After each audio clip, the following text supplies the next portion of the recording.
क्रांति न केवल स्वतंत्रता का सपना है, बल्कि संघर्ष, समर्पण और नई शुरुआत की एक प्रक्रिया है जो एक समाज को उसकी सच्ची ताकत और पहचान देती है। जय हिंद। मैं अमृता गुप्ता स्वागत करती हूँ आप सभी का आज के हमारे सनबीम स्कूल के पॉडकास्ट एपिसोड में। और आज के जो हमारे अतिथि हैं वे डॉक्टर शिव कुमार कौशिके जी हैं, जो एक साहित्यकार, कवि और लेखक हैं। और आज हम इनसे बलिया के इतिहास, बलिया के गौरव और बलिया से संबंधित अन्य रोचक तथ्यों पर बात करेंगे। स्वागत है सर आपका हमारे सनबीम स्कूल के पॉडकास्ट स्टूडियो में। धन्यवाद।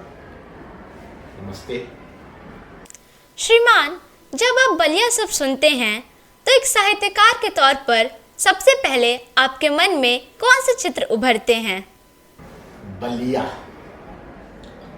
बलिया जिसको जब बली कहा जाता है तो इसमें जो सबसे पहले किसी के भी मस्तिष्क में चित्र उभरता है वह राजा बली, दानवीर राजा बली, इनके नाम पर इस जिले का नाम बलिया पड़ा।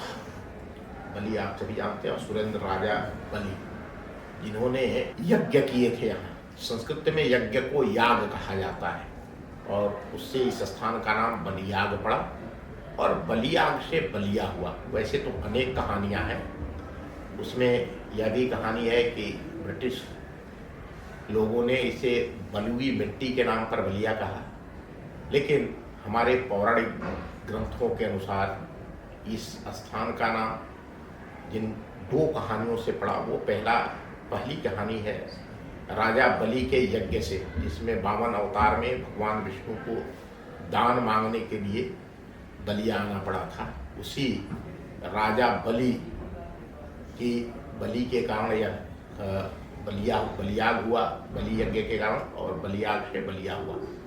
तो वह दानवीरता, दान एक ऐसी चीज है जिसको परमार्थ से जोड़ा जाता है और वह परमार्थ आज भी बलिया की मिट्टी में कुछ लोग जो बागी बलिया कहते हैं, ये बागी बलिया से अच्छा बलिदानी बलिया है। बलिया ने सदैव इस संसार को दिया है।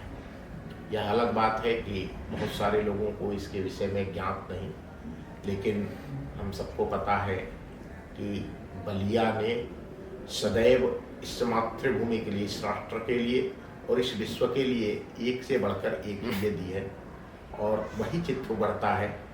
अभी आप सबने देखा होगा ददरी मेला लगता है। विश्व में पहली ऐसी घटना है जब आज से 7000 ईसा पूर्व, 7 और 2 9, लगभग 9024 वर्ष पूर्व यहाँ नदी संरक्षण का कार्य महर्षि भृगु ने आरंभ किए थे, जिसके स्मृति का ददरी मेला लगता है। तो जब बलिया का नाम लिया जाता है तो यह बलिया का नाम बलिदान से जुड़ता है। और बागी जिसे कहा जाता है, बगावत ऐसी कोई चीज़ नहीं। ब्रिटिश पीरियड में या मुगल पीरियड में, लोधी खिलजी के काल में उसको बगावत हिंदी का शब्द भी नहीं है, बगावत उर्दू का शब्द है। तो ये जब कोई दूसरा राजा होता है और वहाँ के मूल निवासी जब अपने स्वाधीनता के लिए संघर्ष करते हैं तो उन्हें बागी कहा जाता है। हमने अपनी मातृभूमि की स्वाधीनता के लिए, स्वतंत्रता के लिए संघर्ष किए, तो दूसरे लोग हमें बागी कह सकते हैं। वास्तव में तो यह हमारे लिए, हमारे बलिदान के, अपने मातृभूमि के लिए पुरुषार्थ की बात है। तो वही चित्र सबके दृष्टि में उभरना चाहिए। एक और चीज, वाल्मीकि आश्रम से बलिया का नामकरण की बात आती है। प्राचीन काल में वाल्मीकि रामायण के उत्तरकांड में इस बात का वर्णन है कि महर्षि वाल्मीकि का आश्रम तमसा और गंगा, 2 नदियों के बीच की धरती पर था और वह स्थान बलिया है जहाँ वाल्मीकि आश्रम था, जहाँ प्रभु श्री राम के दोनों पुत्रों कुश और लव का जन्म हुआ था। माता सीता इसी वाल्मीकि आश्रम में थी। एक अलग से विशद घटना है। केवल मैं इतना कहूँगा कि वह वाल्मीकि आश्रम जिसमें लौह कुश का जन्म हुआ वह बलिया में था। और जब कोई बलिया का नाम लेता है तो उसके मन में वह बलिदान, वह त्याग, वह परमार्थ, वह पुरुषार्थ याद आता है। और इसी को लेकर के लोग हमें बागी भी कहते हैं। ये बागी बलिया है।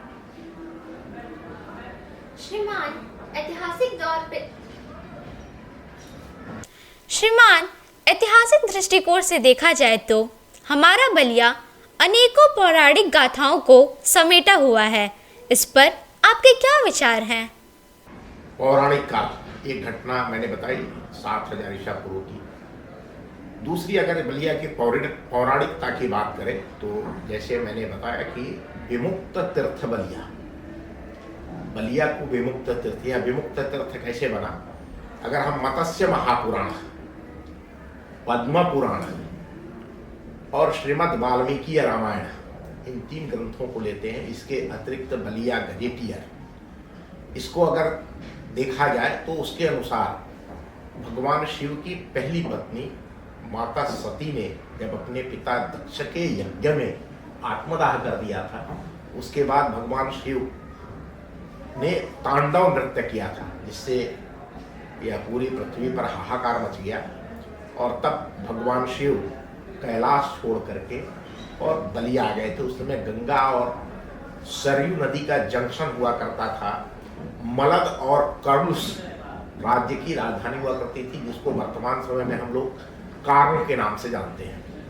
कामेश्वर धाम कारो, वही वो स्थान है जहाँ भगवान शंकर समाधारित थे आकर के, और वह समाधि में लीन हो गए थे। उस समाधि में लीन होने के बाद जब देवताओं को लगा एक तारकासुर नाम का असुर, ये पौराणिक कहानियां हैं, तारकासुर नाम के असुर का जब अत्याचार बढ़ गया तो उसको वरदान मिला था कि भगवान शिव का पुत्र ही इसका वध करेगा। अब तारकासुर तो बहुत आनंदित था कि भाई जब भगवान शिव की पत्नी नहीं रही और भगवान शिव पता नहीं कहाँ जाकर समाधिस्थ हो गए हैं, तो फिर यह न वो पुत्र होगा न मेरा वध होगा, मैं तो अमर हो गया। तब देवताओं ने भगवान शिव को ढूंढा और उनको समाधि से जगाने की बात आई, तो देव सेनापति कामदेव को इस काम के लगाया गया। और कामदेव ने भगवान शिव को जब समाधि से जगाया, और जब उस समय भगवान शिव का ध्यान जो था, जो समाधारित थे वो, तो वो उनके तीसरे नेत्र, जिसको हम लोग भ्रू नेत्र कहते हैं, ये भ्रू नेत्र है। तो वहाँ उस समय भगवान शिव समाधि अवस्था में थे, और वह जब भ्रू नेत्र खुला तो उससे कामदेव जलकर भस्म हो गए। इसीलिए उनका एक नाम अनंग भी है, अंग रहित अनंग। तो ये दूसरी हमारे यहाँ की पौराणिक घटना है। और इसके अतिरिक्त हमने रामायण कालीन बात आपको बताई। इन घटनाओं के कारण ही ये भगवान शिव को जब मुक्ति मिली, जब महर्षि भृगु ने त्रिदेवों की परीक्षा के समय भगवान विष्णु को लात मारी थी, तब उनके दादा भी थे और उस समय के दंडाचार्य महर्षि मरीचि ऋषि ने उनको कहा कि यह दंड लो तुम। और इसके अतिरिक्त उनके कमर में मृगछाला थी। कहा कि जिस पृथ्वी की परिक्रमा करो, जिस स्थान पर तुम्हारे कमर के मृगछाला गिर जाए। ये पद्म पुराण के उपसंहार खंड में इस बात का वर्णन है। और जब जहाँ तुम्हारे कमर से ये मृगछाला गिर जाए और ये डंडा जो है वो जमीन में पड़ने से इसमें से कोपले फूटने लगे, बांस का डंडा था, तो उस स्थान पर तुम तपस्या करना, तुम्हारी मुक्ति, सांप से मुक्ति हो जाएगी। और वो स्थान बलिया का गंगा तट है। ये दूसरी बहुत महत्वपूर्ण घटना है जिससे बलिया जुड़ा हुआ है। श्रीमान, बलिया को क्रांतिकारियों की भूमि भी कहा जाता है। मैं इस पर आपके विचार सुनना चाहूंगी। बलिया को क्रांतिकारियों की भूमि कहा जाता है, यह शब्द आपने बहुत अच्छा प्रयोग किया। क्रांतिकारी शब्द प्रयोग किया आपने, इसके लिए धन्यवाद आपको। बहुत सारे लोगों को ये बात ज्ञात नहीं कि 1857 में बलिया के वर्तमान सिकंदरपुर तहसील के लिलकर गांव के बाबू गरीब नारायण राय, उन्होंने, उनके पास एक सेना थी, 1200 सैनिकों की सेना थी, और 1857 में बलिया के लोगों ने आजमगढ़, उस समय बड़े बड़े जिले हुआ थे, आजमगढ़ का मतलब आजमगढ़ मऊ दोनों जिले, देवरिया जनपद, उस समय वो गोरखपुर कहा जाता था, गोरखपुर, बलिया देवरिया जिला नहीं था, कुशीनगर जिला नहीं था, पडरौना जिला नहीं था, वो सब गोरखपुर जिले में आते। इस सारे इलाकों को, पूर्वी चंपारण को बलिया के वीरों ने बाबू गरीब नारायण के नेतृत्व में आजाद करा दिया था, अंग्रेजों की गुलामी से मुक्त करा दिया था। तो इतना ही नहीं, हम 1857 प्रथम स्वतंत्रता संग्राम की बात करें तो बलिया जिले के, यद्यपि उस समय जिला बलिया नहीं था, गाजीपुर जिले की बलिया सदर तहसील के नगवा गांव में जन्मे मंगल पांडे ने, जो ब्रिटिश फौज के 1446 नंबर के सिपाही थे, उस सिपाही ने 18 साल के नौजवान ने, ये अनरिकॉर्डेड है कि मात्र 18 वर्ष की अवस्था थी मंगल पांडे की, और उन्होंने 2 ब्रिटिश अफसरों मेजर ह्यूसन और बाप को गोली मार करके, और इस क्रांति को, यद्यपि लोग यह कहते हैं कि हाँ मंगल पांडे ने गलती किया जिसके कारण जो 10 मई 1857 को समवेत क्रांति होनी थी वो विफल हो गई, लेकिन मंगल पांडे ने जब वो गोली चलाई तो ब्रिटिश साम्राज्य के जितने अफसर थे, सैनिक थे, महिलाएं थी, वो पढ़ने पर बात समझ में आती, वह अंग्रेजी फौज के सबसे विश्वस्त सिपाही थे मंगल पांडे। और जब उन्होंने गोली चलाई अपने अफसरों के ऊपर तो पूरे बैरकपुर छावनी में, कलकत्ता के बैरकपुर छावनी में घटना घटित हुई थी, वो बिल्कुल वो अंदर से हिल गए, डर गए, उनको लगा करीब पता नहीं कब हमारे अंदर से कोई निकल करके, मंगल पांडे तो उनके ही कारिंदे थे ना, वैसे भाई थे, उनको लगा कि ये तो सब हमारे आसपास वही है। और मंगल पांडे पर इतना विश्वास था ब्रिटिश फौज को कि अगर किसी फौजी अफसर को अपनी पत्नी को, अपने बच्चे को बाजार भेजना होता तो मंगल पांडे के साथ भेजता था। और जब मंगल पांडे ने गोली चलाई तो अपने को असुरक्षित, भारत में ब्रिटिश सेना के अफसर असुरक्षित महसूस करने लगे। इस क्रांति को, मंगल पांडे की क्रांति को लोग 2 दृष्टियों से देखते हैं। वो मानते हैं कि प्रथम स्वतंत्रता आंदोलन को मंगल पांडे ने विफल किया, लेकिन सच्चाई ये है कि मंगल पांडे ने अपने हिसाब से जो काम किया वह भी इस देश के स्वाधीनता में सहायक हुआ। तीसरी घटना 3 जून 1857 को, उस समय भी बलिया गाजीपुर में, तो बलिया जिले की गाजीपुर तहसील के चौरा गांव में ब्रिटिश खजाना लूटा गया। ये भारतीय इतिहास की ऐसी घटना है जिसको बुरी तरह से छिपाया गया, ढकने का प्रयास किया गया। ब्रिटिश फौज पहुंची, 78वें नंबर की लैटन फोर्स बलिया आई, और अभी जिसे हम लोग फेफना जानते हैं, फेफना के पास एक नदी के ऊपर पुल है, पिपरा घाट पुल कहा जाता है। पिपरा घाट पुल से लेकर और कोरंटाडी डाक बंगले तक, भरौली के आगे तक लोगों के सिर और धड़ काट करके, पूरे गांव में जो भी सड़क पर मिला, जो भी गांव के अंदर मिला, तो लोगों की गर्दन काट के अलग कर दी गई, धड़ काट के अलग कर दिया, और उनको पेड़ों पर लटका दिए गए, यहाँ से वहाँ तक, जिसको ब्रिटिश सरकार ने, ब्रिटिश साम्राज्य ने भी छिपाया और हमारे लोगों ने भी छिपाया। यह बहुत महत्वपूर्ण घटना है। जब सैकड़ों, उनके नाम भी हम नहीं जानते, ये जिन लोगों ने बलिदान दिए ब्रिटिश खजाना लूटने के बाद, एक गोविंद मल्लाह की शहादत हमें याद है, गोविंद मल्लाह बलिदान हुए थे, लेकिन ये जितने सारे लोग जिनको काट के पेड़ों के ऊपर टांग दिया गया कोई नहीं जानता। तो 1857 में ही स्वाधीनता का स्वाद बलिया ने चखा था। हमने ब्रिटिश साम्राज्य को उखाड़ फेंका था, न केवल अपने जनपद से, यद्यप गोरखपुर, पूर्वी चंपारण, आजमगढ़, इन जिलों के साथ बलिया के लोगों ने आजादी हासिल कर लिया। तीसरी बात, 1858 में बीरवर कुंवर सिंह, जगदीशपुर के जागीरदार बाबू कुंवर सिंह, 60 साल की अवस्था थी उनकी। 60 साल की अवस्था में वो अपने जगदीशपुर से निकले और लगभग उत्तर भारत का आधा इलाका, ये पूरा आप मिर्जापुर, रीवा, सतना, कटनी, कानपुर का बिट्ठूर, ऐसे वो जीतते हुए और बलिया पहुंचे थे 1858 में। 1858 में भी बलिया के लोगों ने अपने को आज़ाद घोषित कर दिया और उन्होंने कहा कि हम कोई टैक्स नहीं देंगे, हम बाबू बीरबल कुंवर सिंह के किसान हैं, हम अपना टैक्स कुंवर सिंह को देंगे। इस प्रकार से 1858 में भी, 57 में, 58 में भी कुंवर सिंह ने के नेतृत्व में बलिया ने आज़ादी, ये पूरे इलाके ने आज़ादी, बाकी लोगों ने किया, लेकिन बलिया ने आज़ादी का। फिर 1942 आता है। ये भी इतिहास लोगों को ठीक से पता नहीं, जो परोसा गया इतिहास है वो लोग बताते हैं। 1942 में जो बलिया ने स्वाधीनता छीनी थी, आज़ादी छीनी थी, उस समय उसमें हमारे आदरणीय चित्तू पांडे जी की कोई भूमिका नहीं थी। इस बात को चित्तू पांडे जी ने स्वयं टाउन हॉल के प्रांगण में कहा था।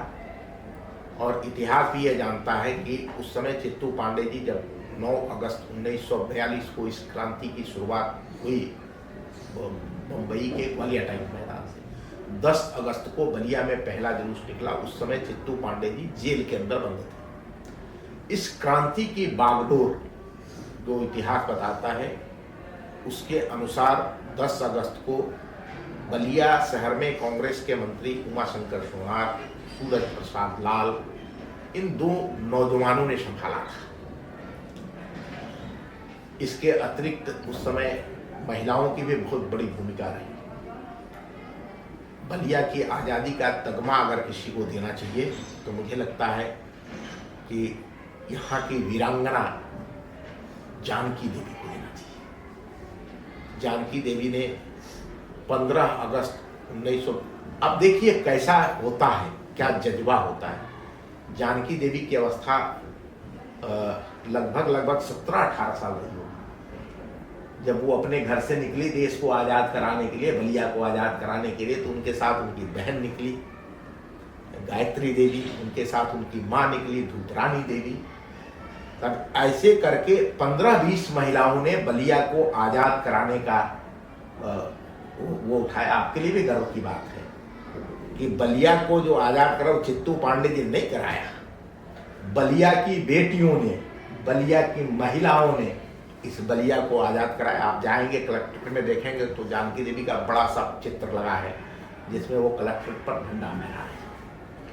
और इन लोग बलिया चौक से निकले और निकलने के बाद जा करके जजी कचहरी पर, पहला जो उस समय जजी कचहरी थी, उस जजी कचहरी में जज साहब से कहा, जज साहब ये हमारा देश है और हमारे बच्चों को पकड़ करके पुलिस पीट रही है, आप या तो उनको बताइए कि हम हमारे बच्चों को छोड़ दें, और नहीं तो उन्होंने उनको चूड़ियाँ भेंट किया, कहा कि ये चूड़ी पहन के आप घर चले जाइए, इस देश को हम आज़ाद करा लेंगे।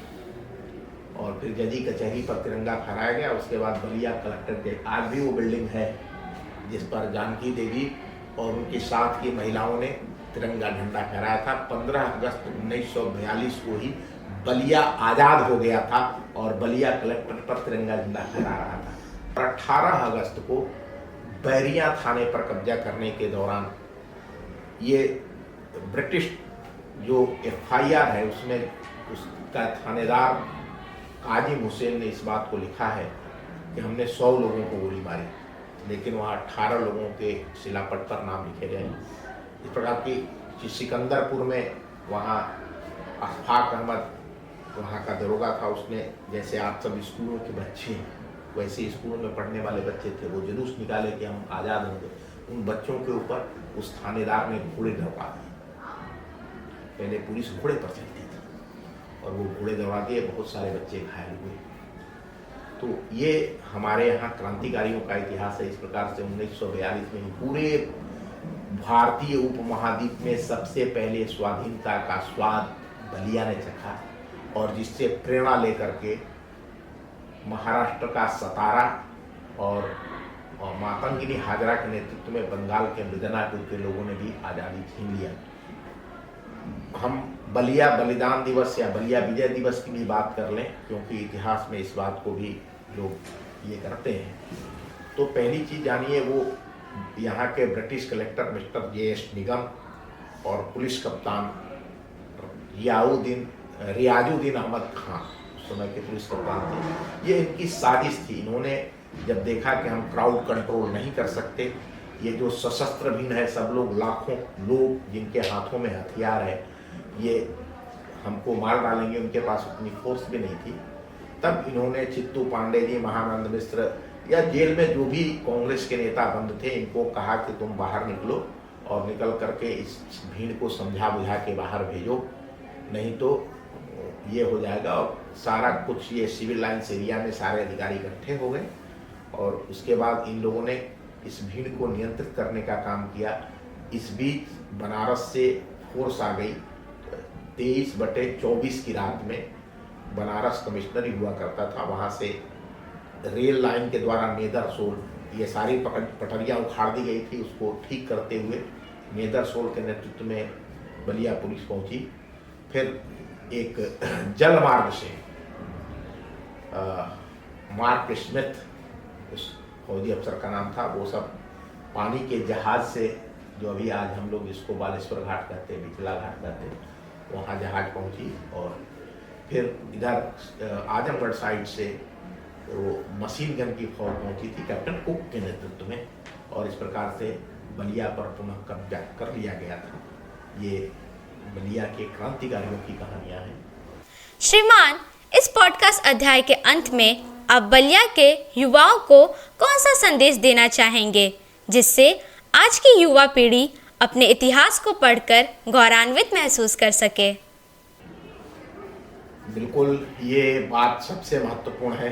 पहली चीज तो मैं इस देश के युवाओं से बहुत ही विनम्रतापूर्वक आग्रह करना चाहता हूँ कि हमारे यहाँ मातृ ऋण, पितृ ऋण, देव ऋण, ऋषि ऋण कहा गया है।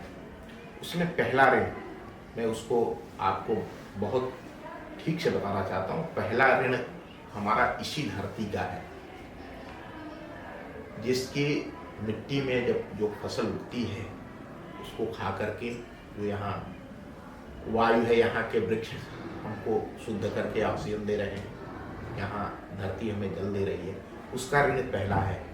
तो प्रयास करिए कि जिस राष्ट्र के आप हैं, पहला उस राष्ट्र के प्रति वफादार रहिए, उसके प्रति कृतज्ञ होइए।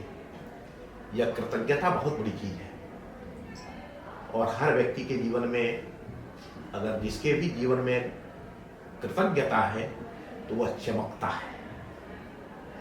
तो पहला ऋण जैसे माता पिता का ऋण है, उन्होंने हमें उत्पन्न किया, हमारा पालन पोषण कर रहे हैं, तो उनके साथ साथ इस धरती का भी ऋण है। तो यह प्रयास करिए कि हमारे पास जो भी प्रतिभा है, उस प्रतिभा का प्रथम प्रयोग हम अपने माता पिता के साथ, अपने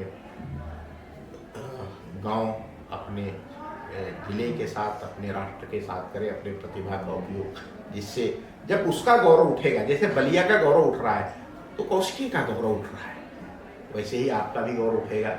और अतीत की नींव पर ही भविष्य का निर्माण होता है। वर्तमान चल रहा है, जो व्यक्ति अपना अतीत भूल जाता है उसका भविष्य कभी सुंदर नहीं हो सकता। तो अतीत, अभी मैंने जितनी बातें आपने पूछी और मैंने बताई, ये हमारा अतीत का गौरव है। हम कल खड़े होकर गर्व के साथ वैश्विक मंच पर कह सकेंगे कि हाँ, हम उस जिले से आते हैं जिसने इस दुनिया के अंदर पहली बार नदी जल संरक्षण का काम किया।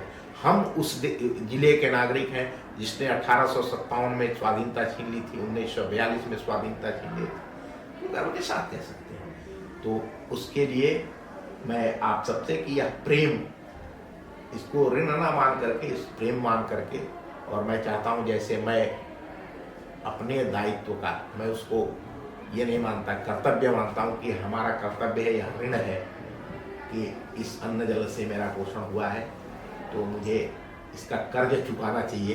तो वैसे ही मैं निवेदन करूँगा, आपके अंदर जो भी प्रतिभा है खुले मन से उसको निखारिए और आगे पहला जैसे माता पिता की सेवा के साथ जहाँ आपने जन्म लिया उस जन्मभूमि का कर्ज करिए, तो फिर राष्ट्र के उत्थान के लिए, राष्ट्र की प्रगति का पहिया बनिए, अतीत से लेकर के भविष्य की ओर बढ़िए। बहुत बहुत धन्यवाद सर आपका। आपके द्वारा दी गई जानकारी और इस वार्तालाप में हमें बहुत कुछ सीखने और जानने को मिला।